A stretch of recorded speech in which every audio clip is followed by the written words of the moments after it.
Friends, ഇതൊരു ആസൂസിന്റെ ലാപ്ടോപ്പാണ്. അപ്പോൾ അതിന്റെ കോമൺ കംപ്ലൈന്റ് എന്ന് പറഞ്ഞിട്ടുണ്ടെങ്കിൽ ബോർഡ് കത്തുക, അതേമാതിരി GPU എന്ത് ചെയ്യുക, കംപ്ലൈന്റ് ആവുക, പ്രോസർ കംപ്ലൈന്റ് ആവുക. പ്രോസർ ഈ റാം കാണുന്നുണ്ട്, ഈ റാമിൽ സ്ലോട്ട് ഡിറ്റക്റ്റ് ആവാതിരിക്കുക. സം ടൈമിൽ PCH കംപ്ലൈന്റ് ആവുക. ഇതാണ് ഇതിന്റെ കോമൺ കംപ്ലൈന്റ് വരുന്നത്. എന്നാൽ ഡെല്ലിന്റെ സീരീസ് നോക്കുന്ന സമയത്ത് ഇത് 7th ആണ്. 10 വർഷം പഴക്കമുണ്ട് ലാപ്ടോപ്പിന്.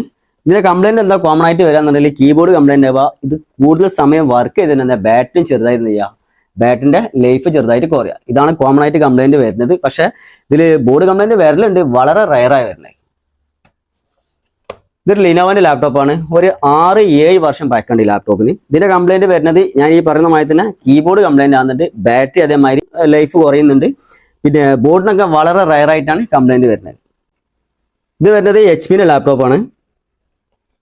ഈ പറയുന്ന മാതിരി തന്നെ ബാറ്ററി കംപ്ലൈന്റ്, അതേമാതിരി തന്നെ കീബോർഡ് വളരെ റയറായിട്ട് കീബോർഡും കംപ്ലൈന്റ് വരുന്നുണ്ട്. അപ്പോൾ ഇത്രയും കാലം ഇത് ലോങ് ലൈഫ് ആയിട്ട് ഇതൊക്കെ ഓടിക്കാൻ പറ്റുന്നുണ്ട്. പക്ഷെ ഗെയിമിംഗ് സീരീസ് ഈ ലാപ്ടോപ്പിനെ സംബന്ധിച്ചിടത്തോളം നമ്മൾ നോക്കുകയാണെങ്കിൽ 1 വർഷം കഴിയുന്ന ഈ പറയുന്ന രീതിയിലുള്ള കംപ്ലൈന്റ് ആണ് ഇതിന് വന്നുകൊണ്ടിരിക്കുന്നത്. ഓക്കെ, നമ്മളിത് പറയാൻ കാരണം ഇത് സർവീസ് സെന്റർ ആണ്. അപ്പോൾ സർവീസ് സെന്ററിൽ വരുന്ന ലാപ്ടോപ്പിന്റെ കംപ്ലൈൻറ്റ്സ് ആണ്. അപ്പോൾ ഈ കംപ്ലൈൻറ്റ്സുകൾ ഈ ഒരു രീതിയിലാണ് നമുക്ക് കംപ്ലൈന്റുകൾ വന്നുകൊണ്ടിരിക്കുന്നത്. ഓക്കെ, അപ്പോൾ നെക്സ്റ്റ് ഒരു വീഡിയോ ആയിട്ട് നമുക്ക് വീണ്ടും കാണാം.